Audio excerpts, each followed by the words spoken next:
kecondongan yang sedikit saja, condong sedikit saja dan dalam hati kepada orang-orang yang zalim, penguasa yang zalim, rezim yang zalim, jangan kalian lakukan itu, karena kalau kalian lakukan itu maka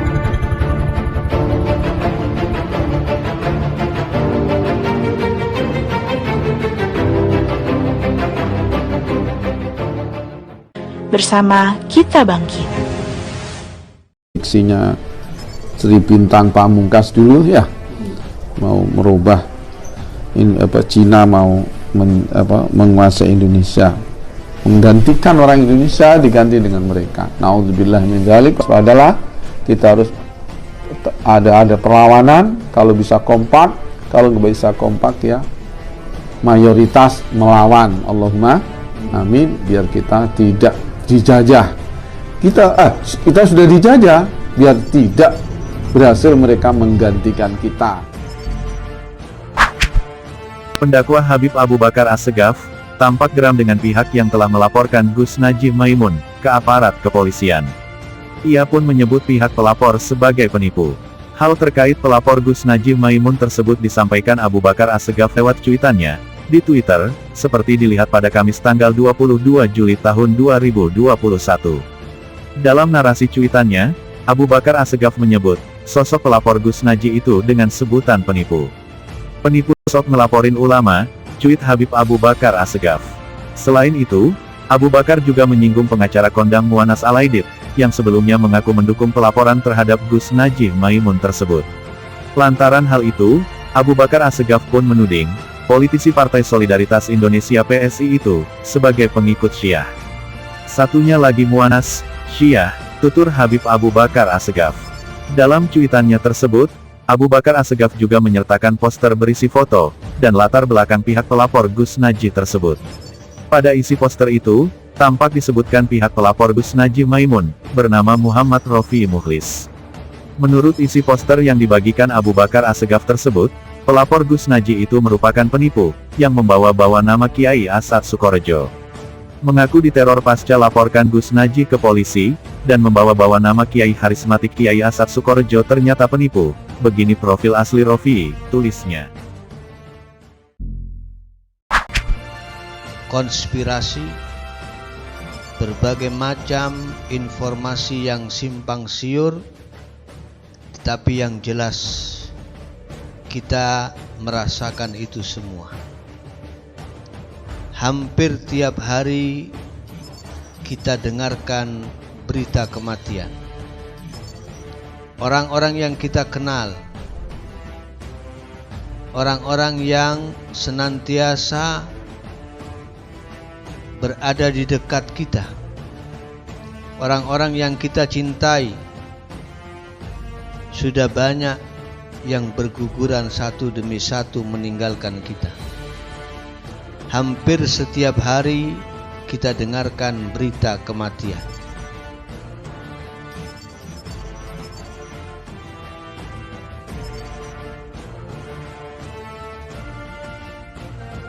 Dalam kondisi yang sangat gawat ini,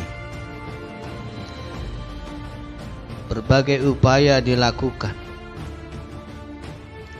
Kita tahu bahwa pemerintah kita sudah bekerja. Kita tahu bahwa pemerintah kita sudah berusaha. Tapi ingatlah bahwa kita saat ini tidak hanya dikepung dengan wabah COVID-19. Kita yakin bahwa ini teguran dari Allah Subhanahu wa Ta'ala. Sebagaimana rahmat tidak akan diturunkan oleh Allah tanpa kita pancing terlebih dahulu, begitu pula bala tidak akan turun, wabah tidak akan turun kalau tidak dipancing terlebih dahulu. Mungkin sudah terlalu banyak dosa-dosa kita. Sudah terlalu banyak para pejabat yang korupsi mengambil uang rakyat. Sudah terlalu banyak kezaliman terjadi di mana-mana. Dan Allah Ta'ala memberikan teguran kepada kita.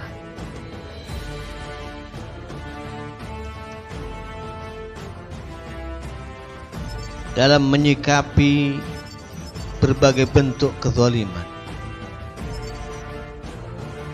Saya ingin sampaikan pertama,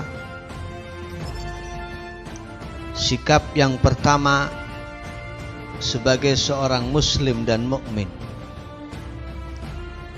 Kita tiru, teladani Nabi Musa dan Nabi Harun alaihimassalam. Ketika beliau berdua menghadap kepada Fir'aun, apa kata Nabi Musa dan Harun? Berkata kepada Fir'aun yang saat itu sebagai rezim yang zalim, penguasa yang zalim, yang sombong, bahkan mengaku sebagai Tuhan. Nabi Musa dan Harun alaihimassalam berkata kepada Fir'aun, Inna rasula rabbika fa'arsil ma'ana bani Israel wala tu'adzibhum.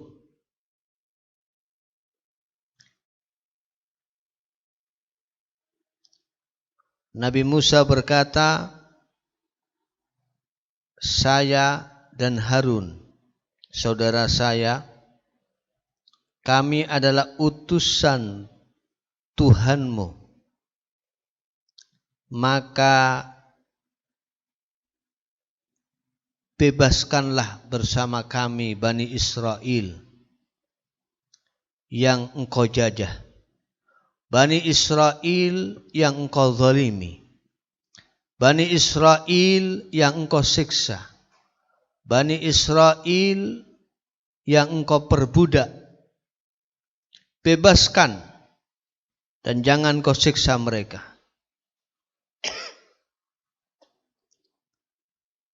Dari ayat ini dalam surat Thaha ayat 47.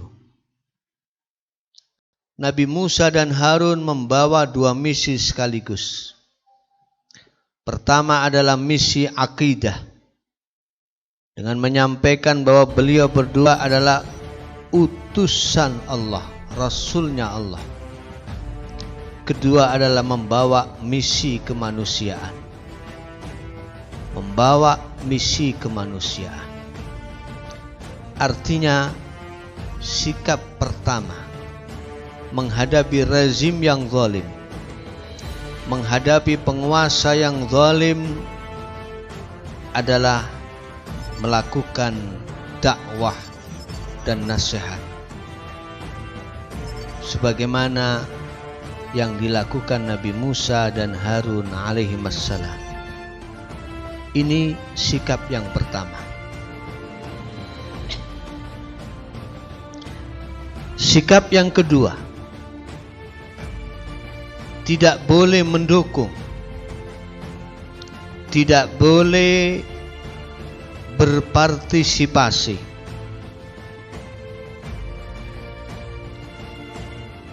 terhadap penguasa yang zalim. Tidak boleh condong kepada penguasa yang zalim meskipun hanya dalam hati. Dalam tafsir An-Nablusi karya Dr. Muhammad Ratib An-Nablusi, pada suatu hari diceritakan ada seorang kepala negara, seorang pejabat negara, seorang presiden yang bernama Talha bin Mutawakkil, atau yang dikenal, yang dijuluki dengan Al-Muwaffaq Billah. Beliau ini dari dinasti Abbasiyah. Beliau salat di belakang seorang imam. Salat berjamaah. Ketika salat, imamnya membaca setelah Fatihah, membaca ayat. Di antara yang dibaca ayatnya, wala tarkanu ilal ladzina zalamu fatamassakumun nar wa ma lakum min dunillahi min awliya'a thumma la tunsarun. Surat Hud ayat 113. Wala tarkanu, dan janganlah kalian condong, ilal ladzina zalamu, kepada orang-orang yang berlaku zalim dan aniaya. Beliau Dr. Muhammad Ratib An-Nablusi menjelaskan makna rukun adalah al-mailul yasir, kecondongan yang sedikit saja, condong sedikit saja dan dalam hati kepada orang-orang yang zalim, penguasa yang zalim, rezim yang zalim. Jangan kalian lakukan itu, karena kalau kalian lakukan itu maka kalian akan merasakan siksa api neraka, dan tidak ada lagi yang bisa menolong kalian selain Allah. Tsumma la tunsarun, kemudian kalian tidak akan ditolong oleh Allah. Ketika mendengar bacaan ini,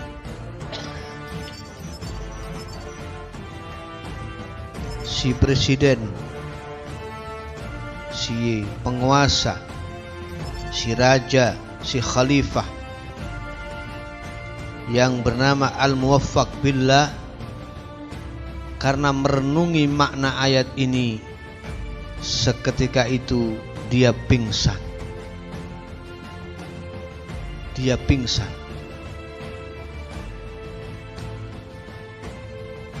Ini makna rukun. Al-mailul yasir, condong sedikit saja dan dalam hati tidak boleh.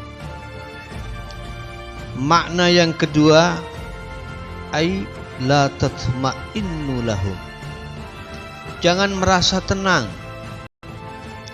jangan merasa ayem, jangan merasa baik-baik saja ketika ada penguasa yang zalim. Ini makna rukun.